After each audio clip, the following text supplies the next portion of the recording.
Alopecia frontal fibrosante foi o tema de hoje do nosso podcast Papo de Dermato. Se você ainda não segue a gente, não esquece de dar um like e seguir no YouTube e em todas as plataformas de podcast. Hoje eu vou conversar com a Fernanda da Gir Consenza, que é tricologista, trabalha muito com alopécias cicatriciais e todos os tipos aí de doenças do couro cabeludo e dos cabelos e é expert nesse assunto. E ela vai trazer pra gente desde o diagnóstico até o tratamento, temas polêmicos aí relacionados a essa doença que é tão nova e está tão em alta aí para nós dermatologistas. Então não perca esse episódio, com certeza você vai aprender muito, porque ela trouxe informações muito importantes para nós. Então fique agora com o episódio.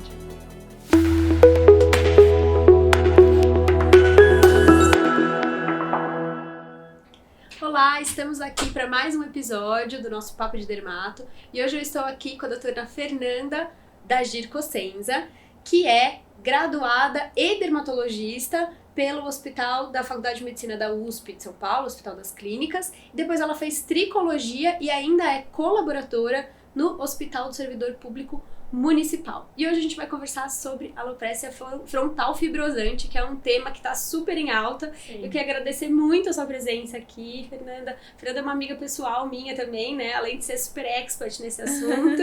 Obrigada por estar aqui com a gente hoje. Eu que agradeço o convite, Eli. Estou muito feliz de estar aqui, né? De falar de um tema que eu acho que é tão relevante, né? Para tanto para os dermatologistas como para a população em geral. Acho que é um tema que a gente tem que falar cada vez mais mesmo, né?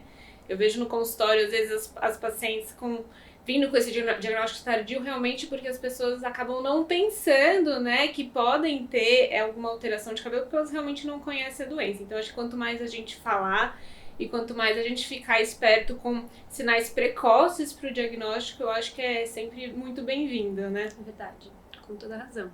Eu queria começar pelo começo mesmo, falando sobre definição, sobre panorama da doença. Pode falar um pouquinho pra gente? Claro.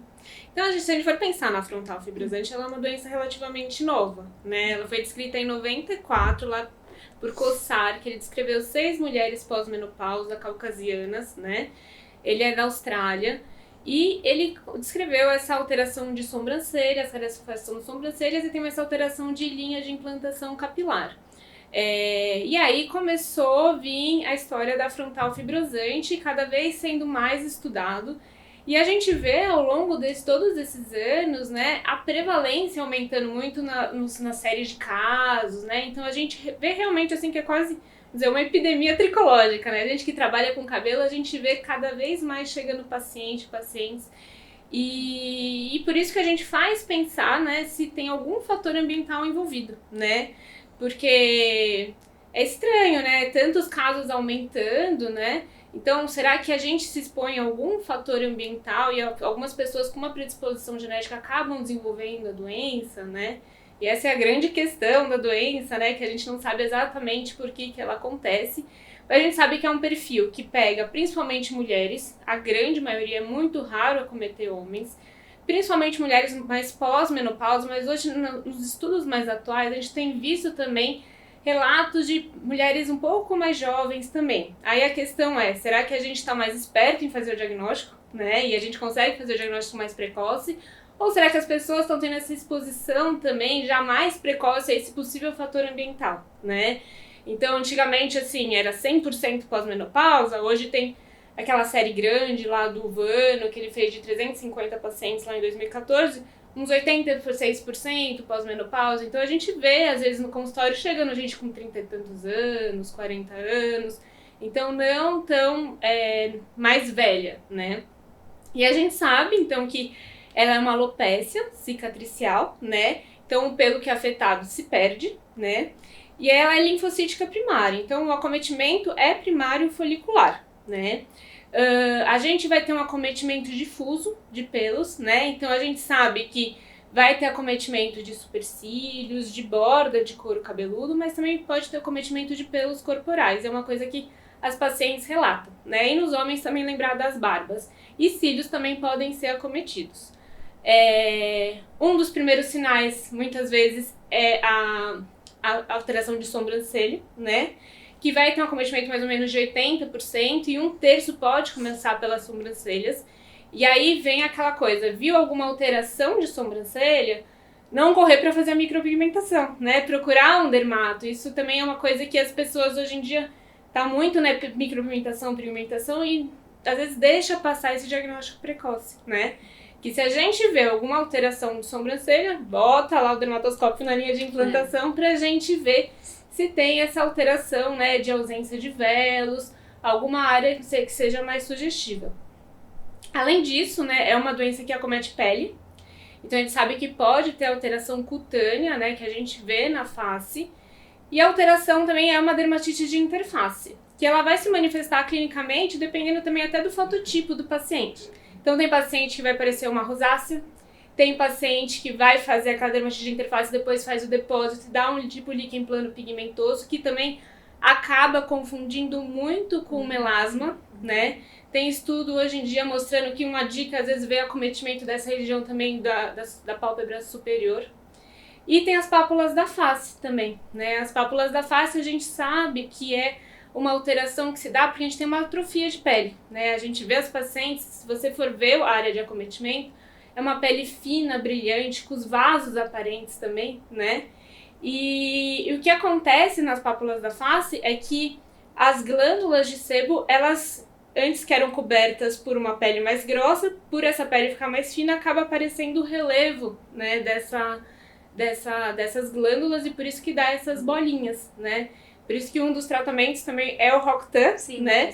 Que aí você vai atrofiar a glândula e você vai melhorar também aquela alteração, que é um conforto para o paciente, né? Porque o pelo que perdeu, perdeu. A ideia é a gente evitar a progressão, mas pelo menos as pápulas, que é uma coisa que incomoda, a gente consegue melhorar esteticamente para os pacientes, então é uma coisa legal, né?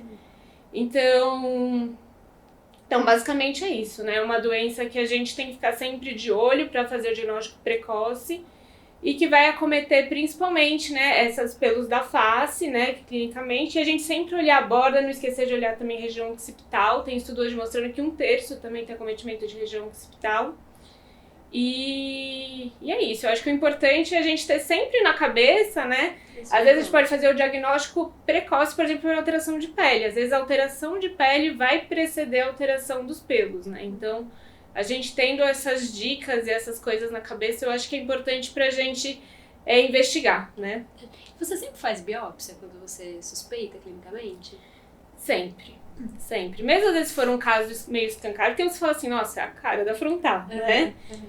Mas eu acho que é importante primeiro para documentar para o paciente, para mostrar realmente que ali tem uma alopécia cicatricial. Então ali onde perdeu, perdeu, né? Também às vezes para diagnóstico diferencial. É raro, mas assim, às vezes a gente se engana, sabe? Velos é uma coisa muito difícil de ver. Às vezes parece uma coisa simples, né? Mas às vezes aquele pelo bem fininho, clarinho, né? Às vezes tem que colocar até uma luz de lado, assim, pra conseguir ver. Se tiver um pouco molhado, às vezes a pessoa tá um pouco suada, você coloca o dermatoscópio, fica transparente aquilo lá. Então é bem difícil de ver. Ou então, às vezes, a pessoa tem alguns pontos amarelos, então tem ainda estrutura folicular, mas você não consegue ver direito, né? Então, às vezes, é bom pra você ter certeza, né? Você bater um martelo, mostrar no laudo que realmente tem alguns pelos ali que se perderam. E também, como num tratamento inicial, você vê também quanto que você tem de inflamação perifolicular, que isso também vai acabar direcionando o tratamento inicial em relação aos anti-inflamatórios, né?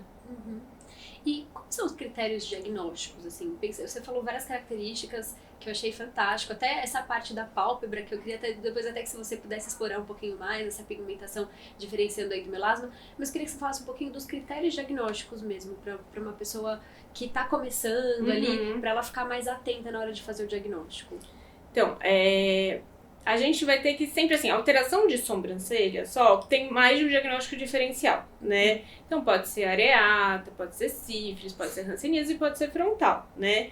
Então só a sobrancelha por si só, às vezes é difícil também, não é tão simples você biopsiar uma sobrancelha. Então a gente tem que olhar a linha de implantação também.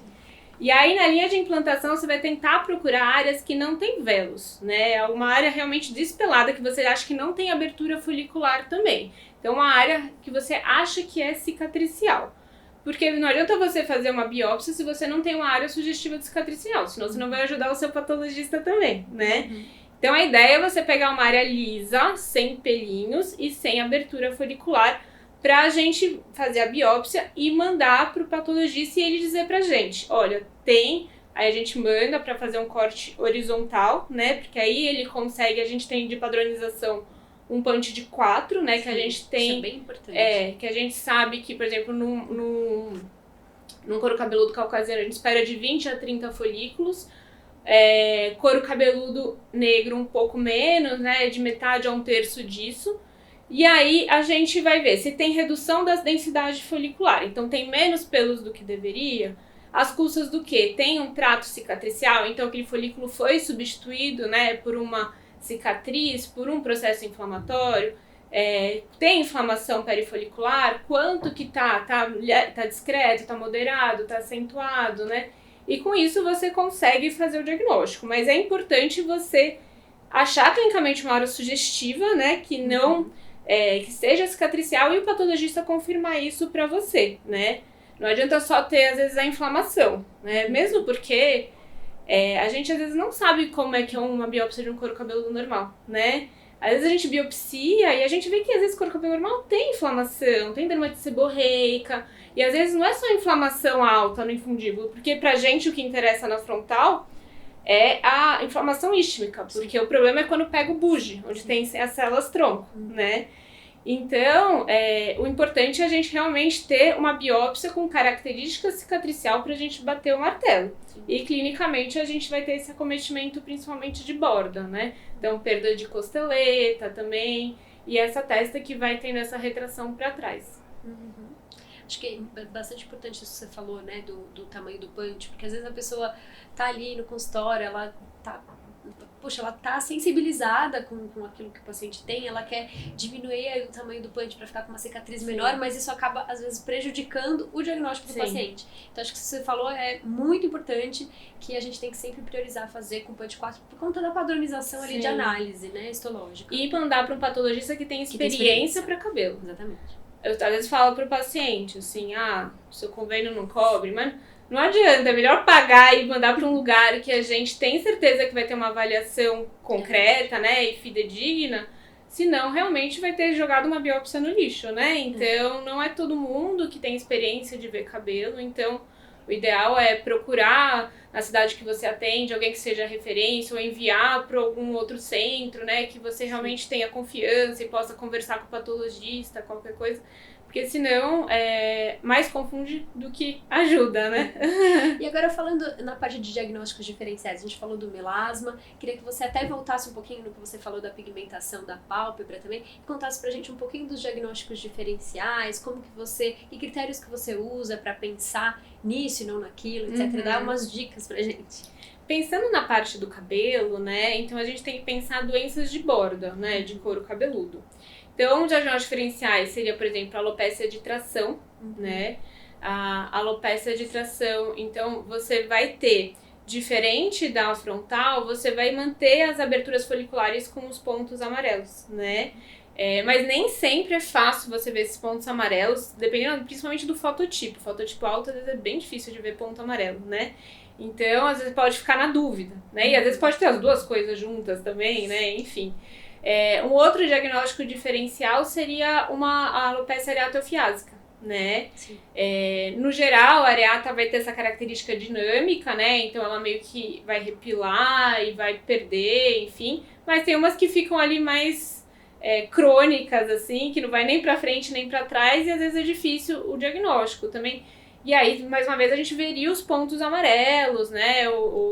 Mas nem sempre a gente vai ser tão fácil de ver na tricoscopia, então às vezes pode dar dúvida, né? Então acho que seria principalmente esses diagnósticos diferenciais. A gente tem também 3 tipos, né, de frontal fibrosante, né, que seria a tipo 1, a tipo 2 e a tipo 3. Clinicamente elas se diferenciam também em relação ao prognóstico, então a tipo 1 basicamente é quando você tem a linha de implantação e logo após você tem uma densidade preservada de pelos, né? E ela seria menos agressiva do que a tipo 2. A tipo 2 é quando você atrás da linha de implantação, você já tem um acometimento meio irregular. É como se ela invadisse um pouco mais, né? Então, ela já teria um prognóstico pior. E a tipo 3, a gente tem a pseudofranja, né? Que aí também pode confundir com a alopécia de tração, que deixa aquela franja. Sim. Que aí você tem, principalmente aqui na região lateral, você tem esses pelos que permanecem, né? E ela tem o melhor prognóstico, a tipo 3. Então, aí também, dependendo do tipo, às vezes pode confundir, principalmente essa tipo 3 com uma alopécia de tração. Em relação às alterações de pele, né?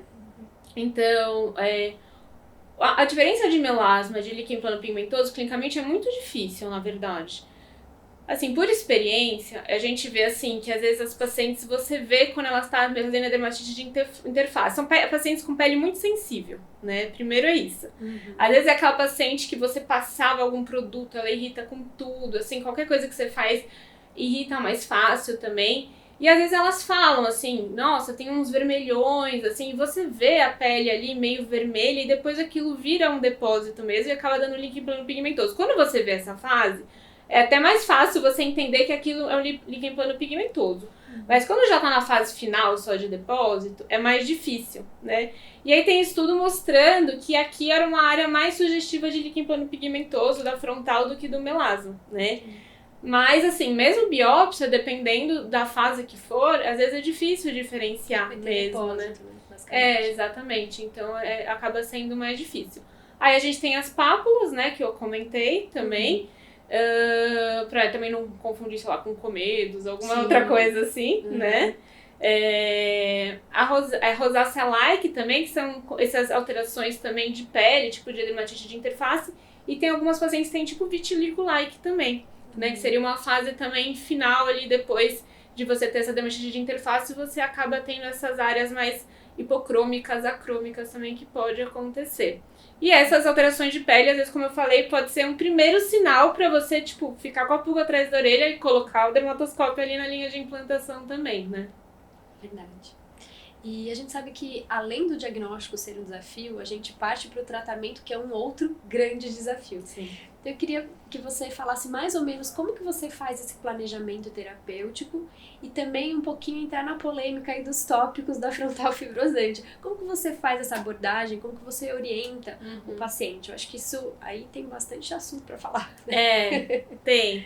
Eu acho que a grande questão da frontal é que a gente não sabe exatamente esse fator ambiental, o que seria, né? Então, logo no começo, lá tem estudos, assim, de questionário de hábitos de pacientes, né? E aí foi levantada essa hipótese de protetor solar, de cremes para o rosto, mas nada, assim, totalmente conclusivo, né? Porque se viu, assim, que não era um P tão significativo dos pacientes de frontal em relação à população geral, então ficou meio que essa coisa meio no ar, né? Tem gente que até orienta, não passe na linha de implantação, né? Passe no resto do rosto. Mas quando a gente entende que é uma doença difusa, que acomete pelos, a gente entende que talvez não faça tanto sentido você orientar só não passar na linha de implantação, né? Tem hoje em dia também até, tem um estudo mais recente, que é do pessoal do Rio, do Paulo Miller, acho que da Lenzai também participou, também que eles fizeram também uma correlação de hábitos, eles viram até que pacientes de frontal fibrosante tinham um pouco mais de incidência de uso de alisante químico com formol. Então hoje até se pensa, né, será que pode ser alguma coisa também do couro cabeludo? Por exemplo, a alopecia frontal fibrosante tipo 3, ela, que é aquela que tem a pseudofranja, né, a gente acha que talvez possa ser alguma coisa do couro cabeludo também, porque você mantém preservado o supercílio, você não tem tanto acometimento de face. Então, será que é alguma coisa que vem de trás para frente, em vez de frente para trás, né? Então, na verdade, a gente tem mais dúvidas do que certezas em relação a qual é a minha conduta com o paciente. Eu sou bem sincera. Existem hipóteses, né? Pode ser coisas que a gente usa, hábitos que a gente adquiriu, né? Pode ser, a gente não tem certeza, pode ser até coisas sistêmicas que a gente ingere, né? Então, assim, na dúvida, o que eu comento é, se você tá usando alguma coisa e sente que sua pele irrita, fica sensível, para de usar, né? E aí, se a gente vê que é um tratamento mais resistente, um pouco mais difícil também, aí eu falo pra paciente, vamos tentar tirar as coisas também, ver se isso faz alguma diferença, né? A gente teve uma paciente no hospital que ela usava protetor, insistia em usar protetor, insistia, e ela fazia esses vermelhões e pigmentava, assim. Quando ela parou de usar, parou de fazer esses vermelhões também. Então, não sei, né, se tem se tinha alguma relação, pelo menos nessa inflamação da face, né?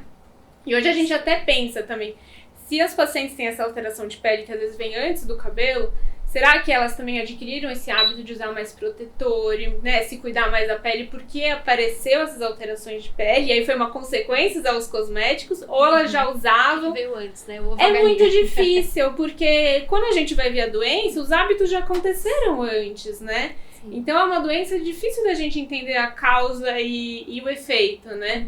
Então eu acho que na verdade a gente tem mais dúvidas, né? E eu não sei se a gente vai achar respostas, enfim, precisa fazer mais estudos pra gente entender essa parte. Então, no seu caso, você costuma individualizar essa orientação, você não faz uma orientação padrão para todo mundo. Eu explico que a gente não tem evidências robustas, mas a gente tem suspeitas, né?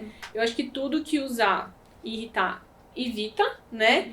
E, eventualmente, se for algum quadro um pouco mais resistente, mais difícil, né?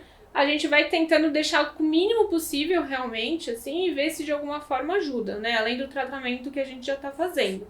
Mas isso é uma conduta pessoal, assim, acho que não tem certo e errado mesmo, né? Porque não existe um consenso em relação a isso. E aí, em relação ao tratamento mesmo, medicamentoso e o acompanhamento, primeiro, assim, é muito importante a gente fazer um segmento muito certinho para entender a evolução da doença, né? Porque não adianta a paciente achar que piorou, não piorou, enfim, a gente tem que realmente ter uma comprovação mais objetiva. E aí entram as fotos, né? E fotos padronizadas, bem feitas. Fazer foto de cabelo não é fácil, tem que ter muito treinamento, você tem que ter um ambiente também que seja controlado de luz, tudo, porque qualquer interferência externa faz total diferença, né? Então você tem que saber padronizar para acompanhar e fazer todo o mapeamento daquela borda do couro cabeludo, porque aí você consegue realmente dizer de forma objetiva para a paciente, né, se tá piorando ou não. E aí eu costumo fazer as fotos a cada 6 meses, né? Inicialmente, o tratamento, então a gente tem 2 linhas de tratamentos principais, que seria o antiandrógeno, né? Pode usar finasterida ou dutasterida. A gente não sabe exatamente o mecanismo, né? A gente sabe que a gente tem um perfil hormonal de doença, porque pega mais mulheres e principalmente mulheres um pouco mais pós-menopausa. E aí, os espanhóis gostam muito de usar bloqueador hormonal, tem vários estudos, e a ideia é que ele ajudaria a dar uma estabilizada na doença a longo prazo, né? E a gente tem os anti-inflamatórios. Os anti-inflamatórios a gente tem a hidroxicloroquina, a doxiciclina, e tem o metrexate, que a gente extrapola de estudos de líquen plano pilar, que tem pouco para afrontar o fibrosante, né? Que seriam formas a gente também controlar a inflamação, e aí o que vai determinar quanto que está inflamado na biópsia, sintomas, progressão também da doença nas fotos, a gente vai adicionando ou vai tirando a medicação. O que eu faço a paciente veio, né, se ela não tiver contraindicação, a gente começa o antiandrógeno. Se ela vier com uma inflamação moderada ou acentuada, também perifolicular na biópsia, também penso em entrar com anti-inflamatório, ou se estiver muito sintomática, enfim.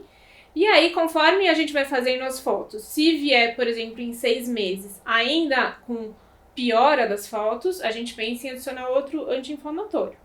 Se ela está estável, a gente mantém o tratamento. 1 ano de estabilidade, ou seja, 2 fotos sem progressão, a gente pensa em tirar o anti-inflamatório, né? E assim a gente vai acompanhando e vendo. Se a paciente também tem sintomas, eu acabo deixando um corticoide tópico, né? Mas se necessário, os sintomas, tem que tomar cuidado por conta que já tem uma atrofia natural pela doença, né? E tem gente que gosta também de fazer infiltração com corticoide, mas a gente tem que também tomar muito cuidado por conta de atrofia. Na sobrancelha, às vezes é um lugar interessante pra gente infiltrar, né? Mas aí é melhor usar o Kenalog, né? Pra ter menos risco, né? A sobrancelha a gente vê, às vezes, no começo, ela meio que vai e vem, sabe? Às vezes não é uma coisa que vai permanente, assim. Então, nesse começo, às vezes você consegue reverter um pouco a sobrancelha. E isso também faz bastante diferença esteticamente para paciente, né? Ter a sobrancelha. Mesmo se você vai micropigmentar, mas se você tem alguns pelos, é diferente do que você não ter nada, né? Então, na sobrancelha, às vezes é um lugar que eu acabo fazendo mais infiltração do que no couro cabeludo, né? Mas, basicamente, é assim que eu acabo conduzindo. E aí, eu acho que as fotos realmente é uma coisa muito Ajuda importante bastante, pra né? gente entender pra onde tá indo. E você tem alguma experiência com o imunobiológico que falaram aí nos últimos congressos? Inibidor de alguma coisa JAK? assim? Inibidor de JAK eu não tenho experiência pra frontal. Acho que agora tá pipocando, né? Tá, tem muito de areata, mas agora tá pipocando pra frontal. Acho que a gente tem que esperar os estudos mesmo pra ver quanto que vai ter de evidência científica, assim, se vai valer a pena ou não a gente investir, né? E transplante capilar, como que você indica, não indica? Quanto tempo de estabilidade você indica? Como que é? Essa é uma questão que as pacientes perguntam muito, Sim, né? sim. Que elas ficam assim, gente, tá falhado, não tem mais reversão. Posso transplantar, né? E o transplante na frontal é mais delicado do que, por exemplo, uma calvície, né? Com certeza. Então a gente tem que ter certeza que a doença está estabilizada, ali pelo menos uns 2 anos de estabilidade, então 2 anos de fotos, que tá tudo bonitinho, enfim. E a gente tem que falar para a paciente que o procedimento por si só pode ativar a doença, né? Então ela tem que continuar fazendo um acompanhamento e um tratamento clínico durante o procedimento e o processo e explicar. Tem estudo mostrando que em 5 anos se você acaba mantendo ali uns 60% dos pelos, né? Então você tem uma perda ao longo do tempo, né? Que esses pelos transplantados podem acabar inflamando e se perdendo. Mas no estudo as pacientes falaram que mesmo perdendo grande parte do transplante, elas estavam felizes, né? Valeu a pena aquele tempo que tava com o cabelinho. Então acho que é explicar para os pacientes e pesar, né? Eu acho que transplante em alopecia cicatricial também tem muito menos estudo e menos evidência, né? Pra gente entender, né, como é que acaba se comportando a doença. Mas basicamente é isso, 2 anos de estabilidade, explicar todas essas questões e manter o acompanhamento clínico bem de perto durante e após o transplante. Ótimo, legal. E eu queria fazer mais uma pergunta. Alguns estudos bem mais recentes mostraram que às vezes tem uma incompatibilidade entre a clínica que a gente vê e o que realmente está acontecendo ali no folículo. Eu queria saber, assim, da sua prática, como que você avalia a atividade de doença nesse contexto? Assim, se você avalia por descamação perifolicular, eritema, quais outros critérios você utiliza nessa avaliação de inflamação? Que você falou até, você tá muito inflamado, eu faço isso e tal. Quais são esses critérios, assim, que você utiliza na prática? Então, porque a biópsia é só na primeira vez que a gente faz, a gente vai ficar biopsiando sempre o paciente, né? Então esse é um critério que a gente vai usar só numa primeira abordagem, né? E aí tem estudo realmente hoje mostrando, tem um espanhol, né? E tem a tese da Carol agora também, né? Só faz a gente se confundir mais, né? Mas quanto mais estuda, mais a gente, né? A gente vê que a gente precisa estudar mais e aprender mais. Assim é a medicina e a vida, né? Mas o estudo do espanhol, ele fez uma avaliação tricoscópica e clínica de escamação e eritema peripilar e fez acompanhamento com foto. E todos os pacientes tinham o mesmo tipo de tratamento na frontal. E ele viu que, acho que era 1/4 dos pacientes se manteve estável, né, ao longo desse acompanhamento, acho que era 12 meses no mínimo, mesmo mantendo esses sinais de eritema e descamação peripilar. E 1/3 que tinham melhorado esses sinais pioraram nas fotos, né? E aí você pensa, né, o que são esses significados peripilares, né, para a doença? E na verdade tricoscopia é uma coisa que a gente sempre tem que interpretar e não decorar, né? Então, na verdade, um eritema e descamação peripilar é uma inflamação infundibular, né, lá em cima. Isso não necessariamente significa que você tem uma inflamação no istmo, ali no bulge, que é onde importa pra gente, né? Então, necessariamente, o que a gente tá vendo, tá tendo uma correlação clínica que vai dar uma alopecia cicatricial, né? Então, a gente tem que sempre saber interpretar. Por isso que só ter eritema e descamação peripilar não é suficiente se você não tem uma área sugestiva de cicatricial para você biopsiar e pensar no diagnóstico, né? E da Carol também, da tese dela também ela usou lá os critérios do LPPAI, né, e viu que nem sempre tinha essa correlação na biópsia também, paciente com sintoma, com descamação e eritema peripilar e PUL não necessariamente tinha essa alteração correspondente na biópsia, né. A alopecia frontal fibrosante, ela é uma doença difícil de seguir porque ela é muito lenta, né, então a gente sabe pelos estudos também que uma doença assim ativa dentro de 1 ano, ela vai ter uma progressão de 1 centímetro para trás. Isso não é fácil da gente ver, né? Por isso que as fotos têm que ser muito bem feitas, né? Porque imagina, em 6 meses é meio centímetro. Um penteado que você faz diferente na risca, você já se confunde, né? Então, por ser lenta, é bom, né, pra paciente, né, porque não evolui tão rápido, mas ela é difícil tanto pra paciente perceber o diagnóstico, né, Quanto pro dermatologista. quanto pra gente depois e também pra gente fazer esse segmento, né. Então, a gente tem algumas coisas que a gente pode usar, né, eu acho que esses estudos vieram pra gente pensar mais e estudar mais, mas eu acho que a gente tem que pensar principalmente nas fotos, eu acho que isso é um dos mais importantes, a fotos bem feitas, que é uma avaliação objetiva, né, pra gente acompanhar. A gente pode também avaliar sintomas de paciente, dor, coceira, queimação, né, se a paciente está muito sintomática ali na borda do couro cabeludo. Fazer o teste de tração também, ver se vem fio anágeno. E aí a gente vai juntando tudo isso. E aí a gente faz um balanço ali do que se a gente acha que a doença está ativa ou não. Mas dentro de tudo, eu acho que a foto é o que tem o maior peso, né? Pra gente decidir realmente como a gente vai manejar esse tratamento. E aí a gente também tem que ficar... as fotos a gente tem que saber interpretar também. Às vezes o que acontece é que as pacientes têm eflúvio, né? E aí com isso também vai mudar, né? Então com o eflúvio ela acaba essa borda ficando um pouquinho mais rala, né? Então numa consulta de segmento de frontal é sempre importante perguntar se a paciente teve quedas aumentadas, né? Se teve algum eflúvio, porque também isso às vezes faz progredir um pouco mais rápido, mas não necessariamente a doença está super ativa, né? Então a gente tem que tudo pesar na balança, assim, realmente não é uma coisa tão simples assim, sim, né? Sim, a gente tem que acabar interpretando mesmo. Não é nada simples, mas você foi bem esclarecedor em tudo que você falou até aqui. Eu queria que você desse uma dica, porque é o seguinte, a gente tem um público que, claro, tem muitos dermatologistas, médicos, até o público geral que está assistindo a gente, mas eu tenho um carinho especial pelo pessoal que tá prestando TED, né? Tem esse conflito de interesse. Então eu queria que você falasse um pouquinho, eu sei que cai pouco esse tema no TED, a gente até fez um levantamento rápido aqui, mas se for cair esse tema, o que você acha que é mais importante? Como é um tema que tá em alta, quem sabe isso vai se refletir nas próximas provas aí do TED. O que você acha que é importante levar pra estudar pra prova disso?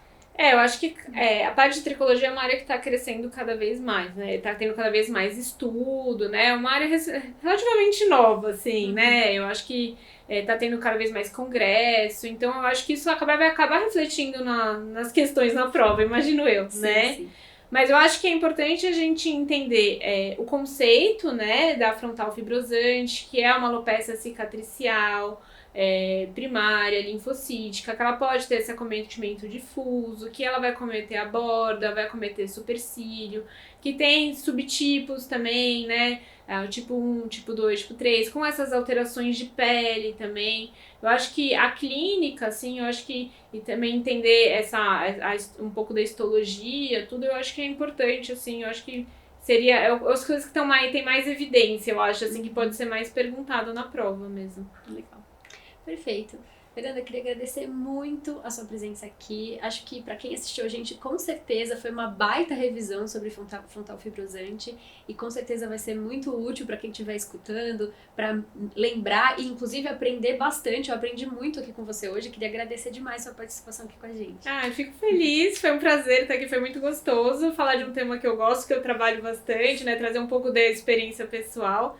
Então foi ótimo, muito obrigada, Eli. Deixa esse espaço aberto também se você quiser dar algum recado, falar quais são suas redes sociais e tudo, fica à vontade. Eu tenho Instagram, então é @FernandaCossenza-Dermato, pra quem quiser me seguir. E acho que é isso, né? E eu acho que é importante, como eu falei desde o começo, eu acho que é importante a gente sempre divulgar, a gente como dermato, sempre divulgar para os pacientes, e que se puder divulgar nas redes sociais, a frontal fibrosante, que eu tenho vários pacientes que chegam pra mim e acho que a maior agonia deles é: nossa, como eu não percebi que eu tinha isso antes, porque eles realmente não pensam que pode existir. Eu acho que quanto mais a gente puder divulgar, vai ajudar as pessoas a pensarem e procurar ajuda mais precocemente, então acho que isso é bem importante. Falou tudo. Muito obrigada, Fê. Então, obrigada a você. A gente fica por aqui. Queria agradecer mais uma vez a presença da Fernanda. E a gente se despede, então, desse episódio. A gente se vê no próximo. Um grande abraço. Tchau, tchau.